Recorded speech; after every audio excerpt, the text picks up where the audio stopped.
This is your video tour of the 2019 Ram Promaster Campervan. When you first arrive to pick up the van, we'll do a detailed walk around. We'll take photos, document any existing damage, and those are then uploaded to the website you booked the van on. When you open the slider to enter the van, the step will drop down. That step is controlled by this trigger device right here. Every now and then it may fail to come down. Just push that trigger a couple times. This counter in the doorway also has a table. Flick this lever open, swing this out. There's your table. This is nice for cooking on when the weather's nice.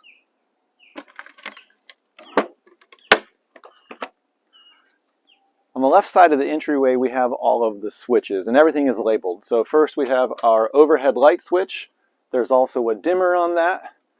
FYI, the dimmer will completely kill the lights. So if you're turning the lights on and they're not actually coming on, check the dimmer. This switch is for the garage area. When you're back there, that'll have lights underneath the bed so you can see underneath. This remote controls the under cabinet lights. Also a dimmer on there so you can set the mood appropriately. This is our fan remote control. Above that we have our water tank gauge. And lastly above that is the carbon monoxide detector. When you enter the van, below this counter we have a drawer for storage. There's also this cabinet with shelves.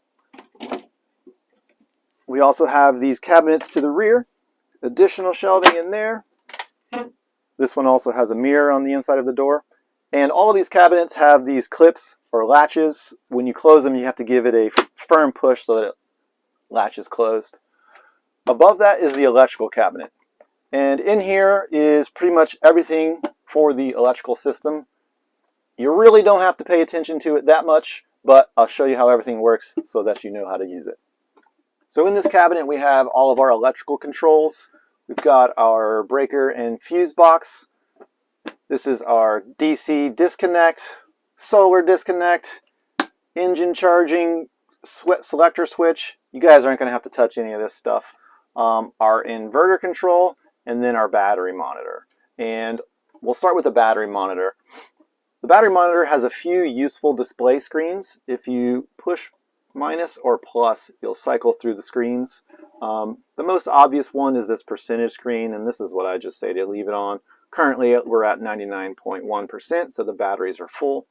As you cycle through the screens, you can eventually get to a screen that has the A, so that's for amps. So this will show you how much power you're using or putting into the batteries. So currently we're using about 3.5 to 4 amps as indicated by the minus sign. If we were charging, that minus sign wouldn't be there, and it would show that we're actually putting power into the batteries. That'll show you whether you're charging or depleting the batteries.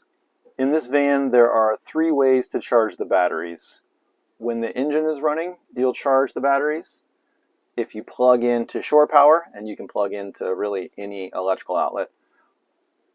Also, there are 300 watts of solar on the roof. So if you're running low, you could just park in the sun, reduce your electrical consumption, and charge that way. Below that, we've got our inverter switch. There's 3 positions this switch can be on. I generally leave it in this upper position, which is power save on. The middle position is off. There will be no inverter functionality. The lower position is power on, and that's just manual on, so the inverter is on.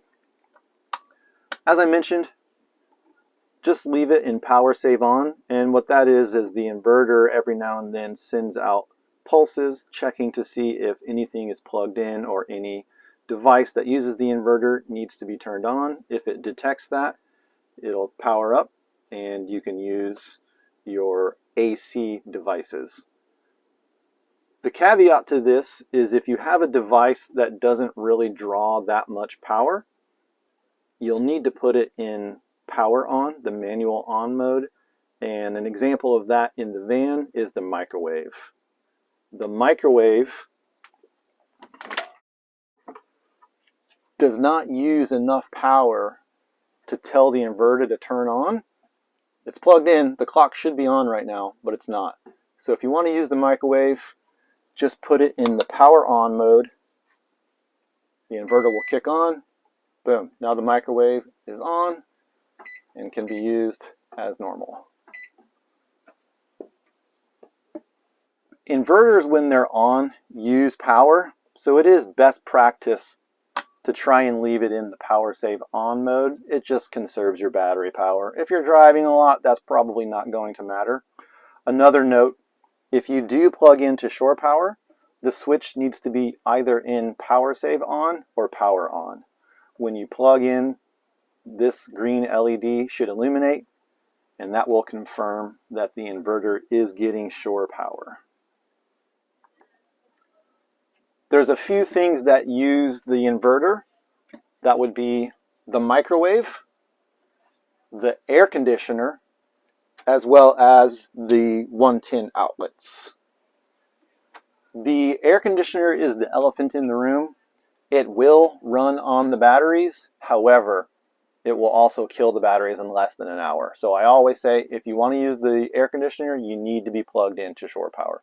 Even with the van driving, there's not enough to keep up with the draw. It pulls about 120 amps when it's running. So just to reiterate, to use the air conditioner, you need to be plugged into shore power.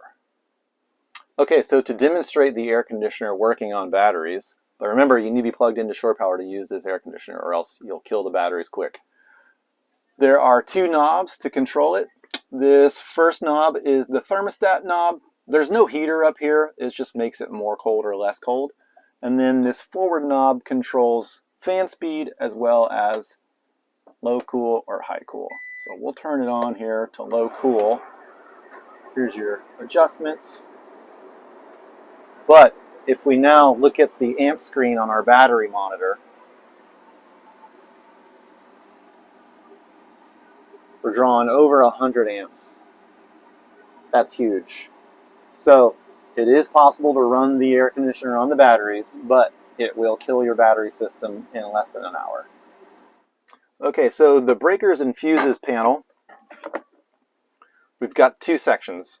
This left side are all the fuses, and those are controlling the DC side, so the battery stuff. And everything's labeled: roof fan, overhead lights. If anything is not working that should be working, check the fuse. There's additional fuses located in the bench below the bed. On the other side, we've got your breaker switches that you recognize. It's the same as in your house. This bottom one is the main breaker. If this breaker is not on, none of these will work. Next one is the air conditioner. Water heater, I permanently leave the water heater breaker off. The water is heated whenever you drive the van. So no need to heat it electrically, and it lasts for a long time. In worst case scenario, if you run out of hot water, just run the engine for 15 minutes and then you'll have hot water. And then also the microwave and the 110 outlets. So moving rearward, we have the bed, and below the bed, we've got this bench and cabinets with a couple cushions, some storage in here, storage in there with a couple of totes to keep your stuff organized. In the lower cabinets, this is the box that has those spare fuses. There's also the first aid kit in here, some basic things, bungee cord, tape, glue, etc. There's also stakes for the awning. We'll get back to that. And in the other cabinet, we have the toilet. And this toilet works super well. Make sure you always use RV toilet paper. We'll do a quick demonstration on how to use this, but not to worry, there are instructions inside the lid. So according to the lid, the first step is to unscrew this cap. You'll fill this up with water to about 1 inch from the top. And so that's your water tank. Next thing you need to do is pull this lever, which opens the hole down into the sewer tank. And you need to drop a half a bottle of toilet treatment fluid in there, and you can find that underneath the sink.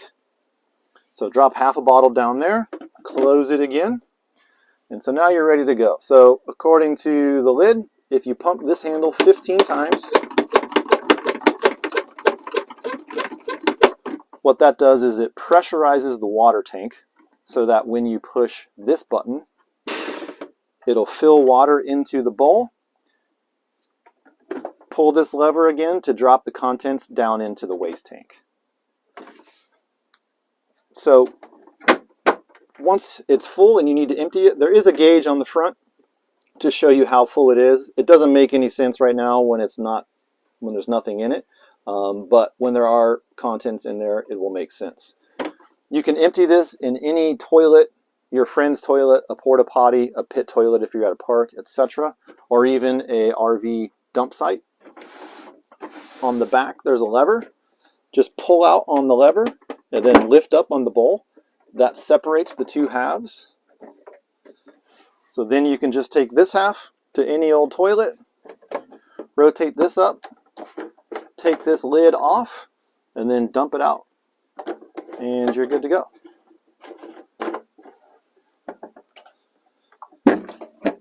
To set it back up, just hook the front, push down on the back, and that's it. It only fits in the cabinet sideways.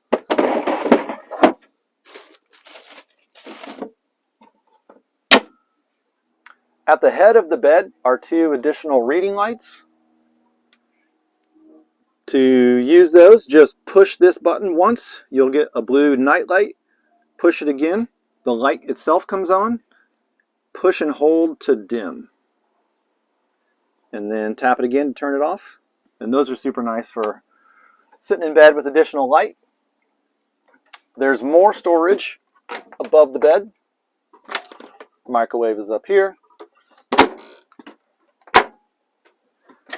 Above the kitchen area, we have additional storage. This is also where our plates and bowls live, and these are non-skid. Some coffee mugs, some cups, some insulated cups.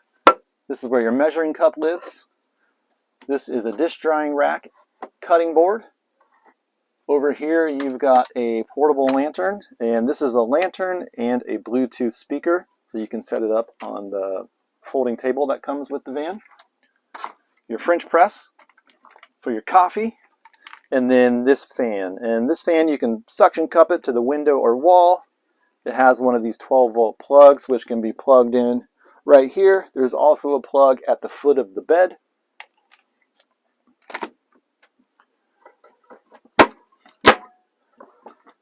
In the sink area, we have some USB charging and 12-volt plug. These are always on, great place to charge your phones. There's also regular 110 outlets if you need to use any devices that require 110. And then there's our water pump switch and water heater switch. The water heater switch, non-functional because that breaker's off. No need for that because the water is heated whenever you drive. The water pump switch does need to be on for the water system to function. So, water pump switch is on. We can pull this board out of the sink. And we have running water.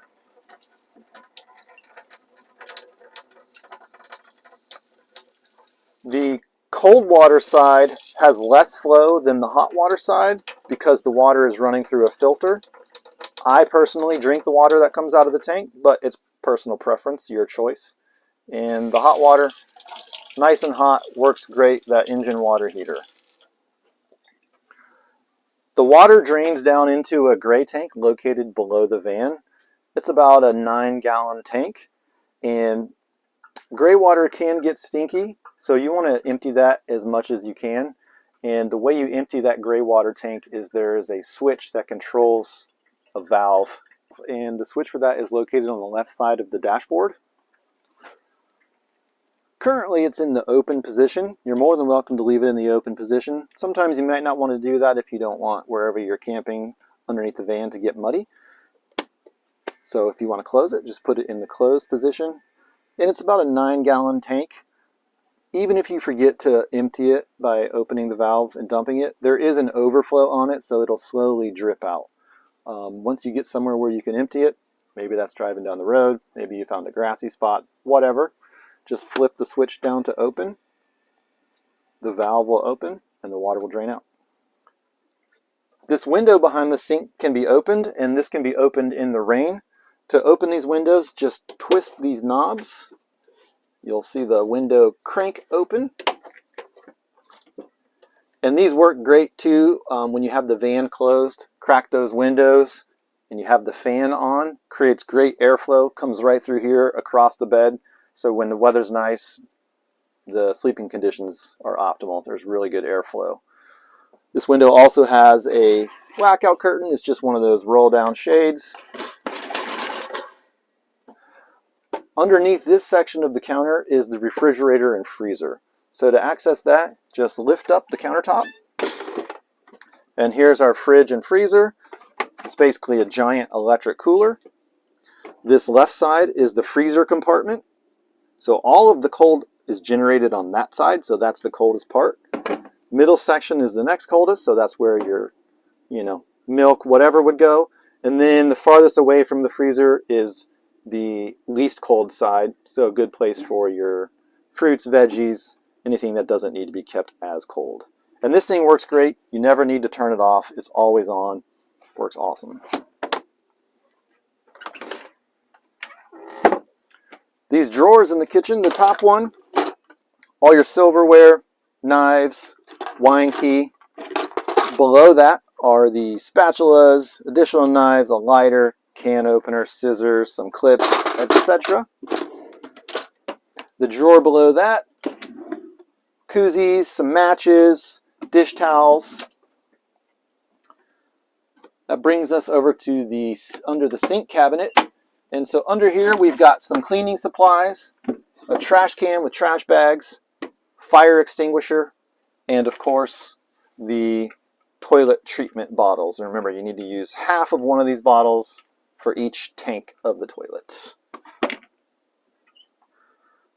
Moving forward, this lower drawer houses your pots and pans, fuel for the butane stoves. And I'll demonstrate how to use these burners. Alright, so to use this butane stove, we're going to take our lid off of our butane, open up this flap, and on the fuel cartridge there's a notch. So you just need to line that notch up with this tab and insert the nipple. Once that's in there, there's this lock and unlock lever. When you push this lever down to lock, it pulls the fuel canister in and engages it. Now you can light it just by twisting it all the way till it clicks. And now your flame is rocking, and this thing works great. There's two of them in case you want to get super gourmet. Now I should point out, as awesome as this space is, you don't want to cook here, because inevitably what happens is you're going to be mid-dish and you're going to need to get into the fridge to get another beer. Not so good. So this small space is a great alternative, or cook outside on the folding table. And that also is nice to keep the heat outside of the van. When you're done cooking and ready to drive somewhere, you need to completely remove this butane canister out of the stove whenever you drive. So just slide this lever to the unlock position, and then you can simply remove the butane and stow the equipment away. In the overhead storage above the driver and passenger seat, we have our window shades. This big guy obviously is for the windshield. Just unroll this, put it across the windshield, put the visors down, and that'll hold it secure. There's also individual panels for the driver and passenger windows, and these are just press fit. You just put these guys into the windows, they'll hold themselves there. They fit super tight, they don't let any light in or out. These are also really important for keeping the inside of the van comfortable. You want to put these up as soon as you get parked wherever you're at. It'll keep the van cool, or it'll keep it warm, whichever you need, especially if you're running the air conditioner. Really makes a big difference. That's a lot of glass up there, so it's a big source of heat transfer. So this whole front section turns into a hangout area, and to swivel these seats, you'll see there's some red tabs on each of the seats. Pull back on the red tab, the seat will start to swivel, and then just use the seat controls to get it adjusted. We'll do the same thing on the driver's seat.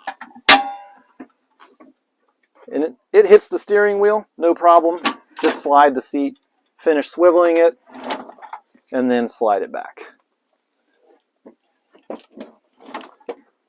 Nice place for dining. There's also a table that goes here. So there's a Lagun table that gets mounted on this post. Just undo this bolt that secures it to the cabinet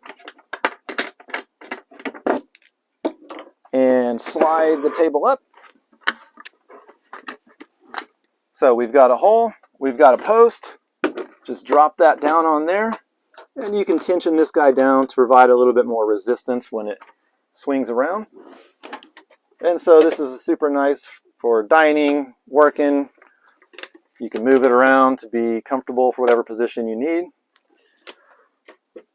Even though it has these tension controls, if you're driving, you want to go ahead and put this away completely, put it back in its storage spot, because it will still fly around and it'll bang into the counter and mess stuff up. So to remove it, just pop it off of there.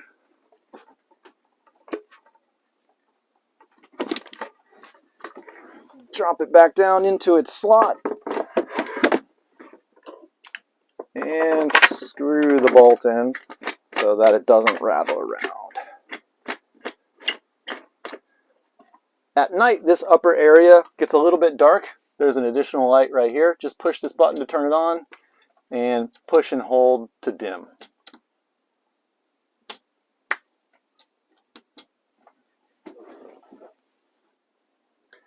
If you're camping in colder weather, the van does have a heater, and the heater burns the same gasoline that the van uses to drive. A note on that, if your fuel tank is roughly a quarter tank or lower, the heater won't function. And the reason for that is that way you can't strand yourself somewhere because you used all of your gas fueling the heater and now you can't drive away. So make sure your gas is above a quarter tank if you need to use the heater. Super simple to operate. Twist this dial all the way over. You'll see that green light come on the triangle. That tells you that it's on. It takes about a few minutes to complete its startup cycle. Once it does, the hot air will blow out of this vent right here. And this thing works super well. There's no reason ever you should be cold in the van. If you're cold in the van, turn the heater on. Every now and then, the startup cycle will fail. And the way you'll know that's happening is the hot air is not blowing out. Then if you check this light on the heater, you'll see it slowly pulsing. All you got to do, turn it off, wait a couple minutes, turn it back on, and it should start right up. Alright, so at the rear of the van, both of these doors open. Before we open the doors though, I want to point out, this is your Shorepower connection. It's just a normal extension cord plug you can plug into any 110 outlet. On the other bumper, there's a 12 volt outlet.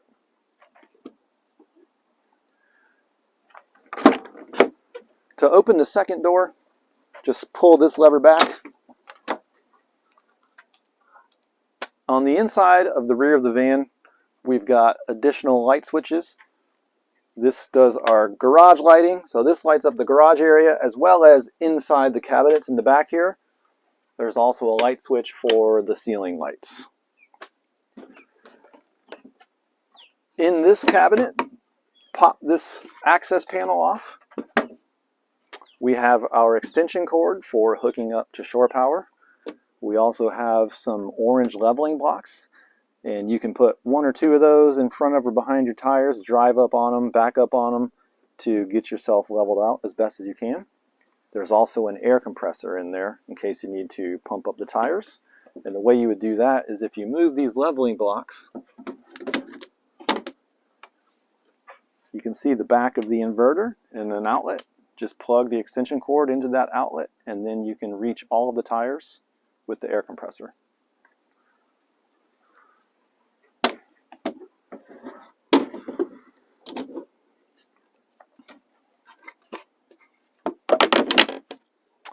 If you're at a campsite that has electrical hookup or somewhere where there's an outlet that you can plug into and you want to plug the van in to charge,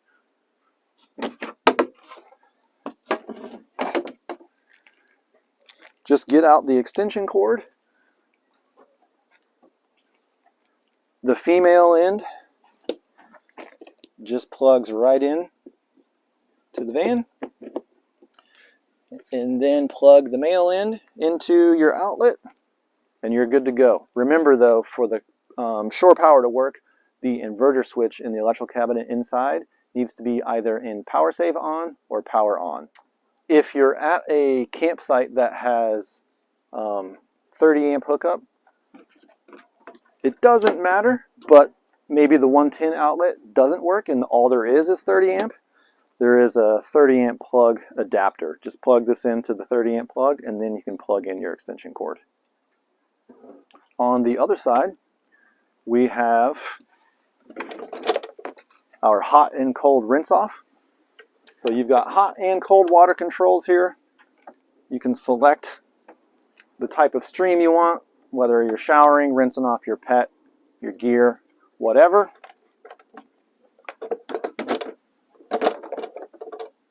This is our water fill. I'll show you how to refill your water tank. Inside this compartment, we have 2 folding chairs,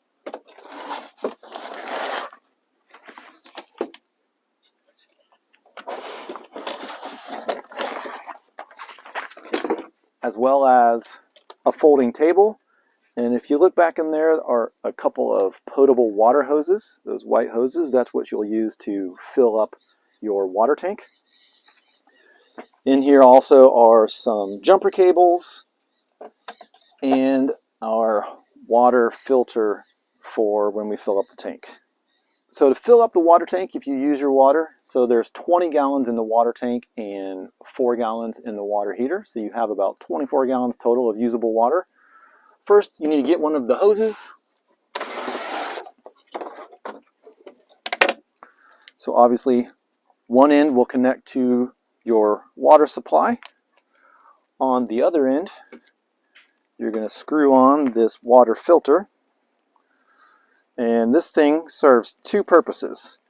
It filters out sediment when you're filling up the tank, but also it has an on-off valve so you can control the water flow filling up the tank. When it's perpendicular, it's closed. When it's parallel, it's open. So we'll close it. We've got our hose hooked up to our spigot. Stick the end into the water-filled tank. Turn on your water and slowly open the valve. You can't give it 100% open. It'll kind of splurt water back out at you, but you can do 3/4 open. And stand here with it. You know, it takes a few minutes to fill up the 20-gallon tank. You'll know it's full. You'll hear the air coming out of this valve, and eventually a little water will splash out, and that's how you know you're full. Once you're done, put that away, close this cap, and make sure you shake the water out of this filter and dump the water out of the hose before you put them back in the cabinet. Also back here we have the fan. I'll show you the controls on the fan. When you hit the on-off switch on the fan, it'll open the cover and turn the fan on. This fan is totally weatherproof. You can leave it open in the rain, nothing will come in. You have fan speed. It's currently set to exhaust. I recommend you leave it on exhaust. That's the best mode. Another useful setting is this auto button. If you press auto, the fan will open up whenever it gets hotter than 78 degrees, and it will close whenever it's below 78 degrees. Also back here is an outdoor rug. This rug fits perfect in front of the van by the sliding door, and it's about the same size as the awning. And I'll show you how to use the awning right now. The parts you need to deploy the awning, we've got 2 parts. the handle, this is used to open and close the awning, and then the rafter, and this is used to provide additional support in the center of the awning. So first thing you're going to do is unclip the awning handle. There's a hook, and then at the front of the awning is a loop.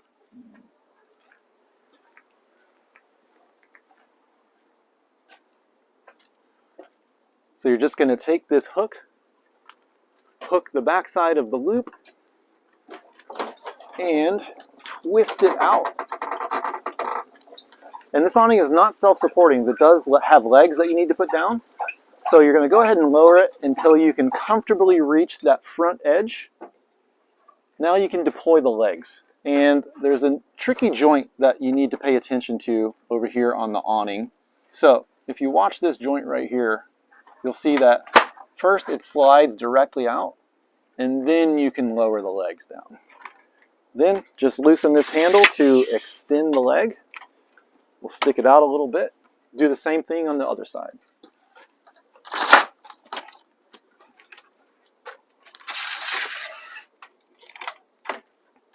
Now we can continue deploying the awning. Look at that perfect fit between the trees. And you want to deploy it until the fabric goes slack, and then crank it in just a little bit, put some tension on it. Then go ahead and get your legs adjusted.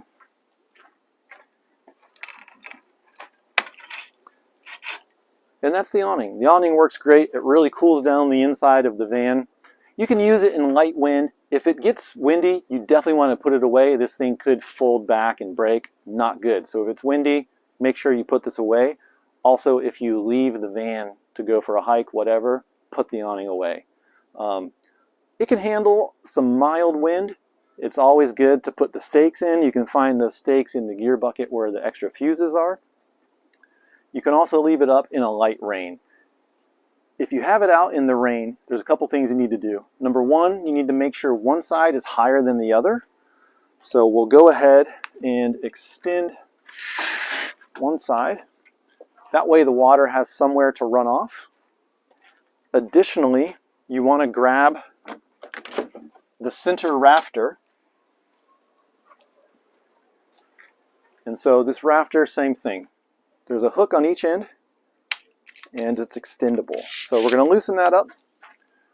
We're going to take this hook, we're going to hook that tab, extend it, and hook it into the other tab. And that provides some resistance so water doesn't pool in the middle of the awning. Once you have your awning deployed, do not leave the handle in the crank. You want to take it out because it can scratch the door. So just take it out and put it away. Putting the awning away is just the reverse of the steps you did to deploy it. First thing you want to do is remove the center rafter, shorten it up, and click it away in its spot.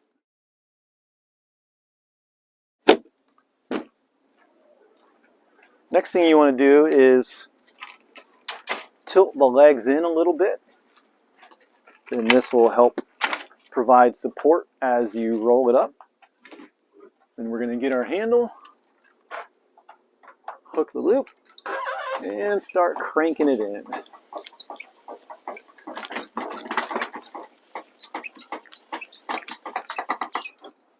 Alright, so then once you got it to where you can reach it, you're going to shorten the legs,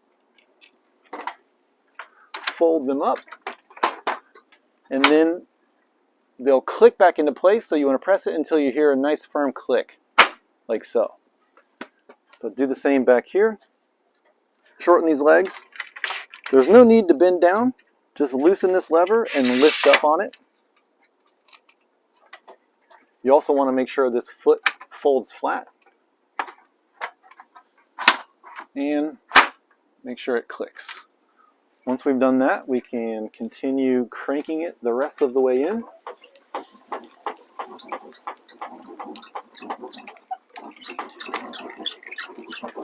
And you're just going to crank it until you can't crank it anymore.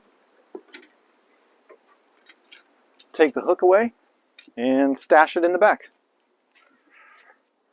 The awning handle, you want to put it into its clips with the handle up, hook down, and you just got to press it into those 2 plastic clips.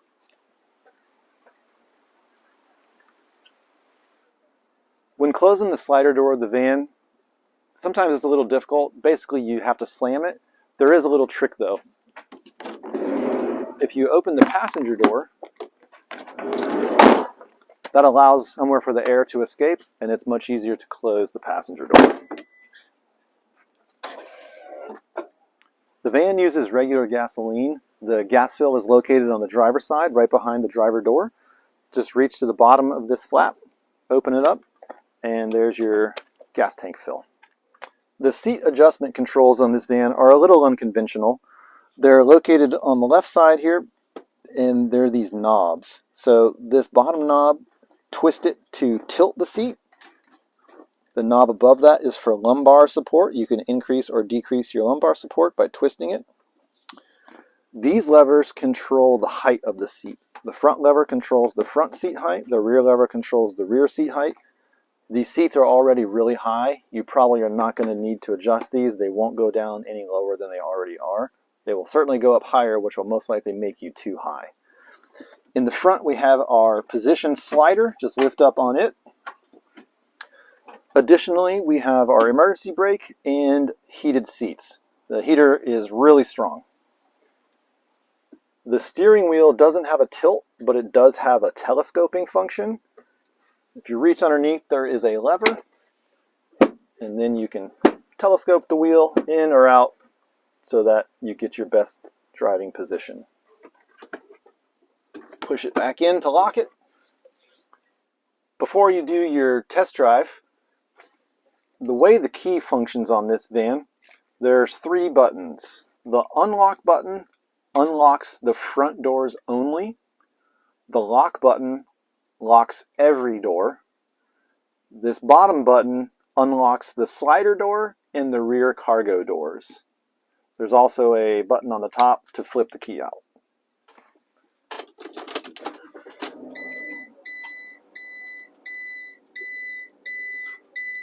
On the left side, on the driver door, if you twist this joystick, you can select which of the mirrors you want to adjust.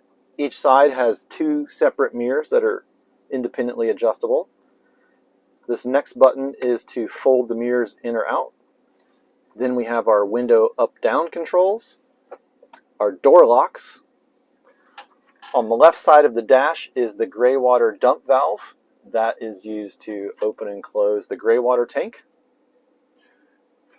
On the steering column, this upper stock controls your lights and your turn signals. The lights are automatic. If you leave it in the on position, it will turn off when you take the key out. The stock below that is cruise control. We have stereo controls on the steering wheel itself. The stock on the right controls your windshield wipers. Also, it has a button on the side to go through your trip meter, your fuel economy, etc. Moving over, we have our shift knob. Then we have our AC controls. This first one controls fan speed. Push this button for recirculate or outside air. Next one is AC temperature. Push it to have the compressor on and the air cooling. Then we have our AC modes. This button is for the fog lights. Fog lights work great and they make you look really cool. The ESC button is traction control. You're probably not going to need to use that. Hazard lights, obviously. Another door lock button. We have a USB port, a 12-volt outlet that has an additional double USB port in it. And there's one more USB port down here. And this USB port is connected to the stereo. So if for some reason you need a direct wired connection to the stereo, that's where you would do it right there. And that brings us to the stereo itself. The stereo has a lot of features. If you get lost in any of the screens, just hit the home button and that will always bring you right back to this main screen. It does have wireless CarPlay and wireless Android, so you can have your phone displayed on the stereo without having to have it connected to a wire. The cam button will display the rear camera. Just hit the home button to get out of that screen. Large volume knob. If you push the volume knob, it gives you a menu. The most useful thing in here is screen adjustment. If you're driving at night and need to turn the brightness down, that's how you do that. You can also choose from radio, push the radio button, or if you want to do XM satellite radio, or CarPlay. So to connect your iPhone or Android phone wirelessly to the stereo, you want to click on the setup button, which is the gear menu. And there's a few places you can find the gear menu. Just you want to click the gear, then you want to click device list, and we're going to click the plus button for add a device. You'll see it's going to tell you to go to your phone and look for DMX1057XR on your Bluetooth. Once you connect to that, you'll be prompted if you want to pair with it. Go ahead and accept.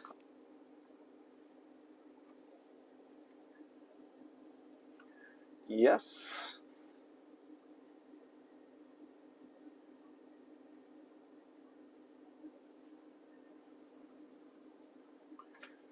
And there we are. We are using Apple CarPlay wirelessly. So you can have your navigation running, whatever you like to use your phone for. The rear view mirror in the van is actually a rear view camera. The picture you're seeing is just a small slice of a bigger picture. If you need to adjust up or down, just touch and drag up or down to get the view that best suits you. So before you leave, always do a walk around the exterior of the van to make sure you don't have the awning deployed, you're not accidentally still plugged into shore power, you left your table and chairs out, whatever. Good practice, always do a walk around before you leave. The van drives great, drives like a car almost. The biggest difference is your driving position. We're sitting almost directly above the front wheels. And so what that means is you've got to initiate your turns later than you would in your normal car. Most cars, the wheels are well out in front of you, but on this, you're sitting directly above the wheels. It's also a good idea when you're driving, or especially in tight spots where in parking or maneuvering through a parking spot or a parking lot, keep an eye on your side mirrors. That way you can kind of see what the rear of the van is doing as you're turning. The mirrors are really good, provide a lot of field of vision. Also, this van does fit in a normal parking spot. It's best if you can, at the very least, swing wide when turning into your parking spot. Or, the safer thing, park farther away where, it's easier to get into the parking spots. Vertical clearance on this sticker is right here in front of you, 9 feet 4 inches. Generally that means no drive-throughs. Also you want to pay attention in wooded areas that you don't hit any low-hanging limbs. And there's no shame in using a spotter. If you're backing into a spot you're unfamiliar with, or at night, or maybe there's a spot where you're not sure if that branch is too low, just have someone get out and watch and spot through the tricky part.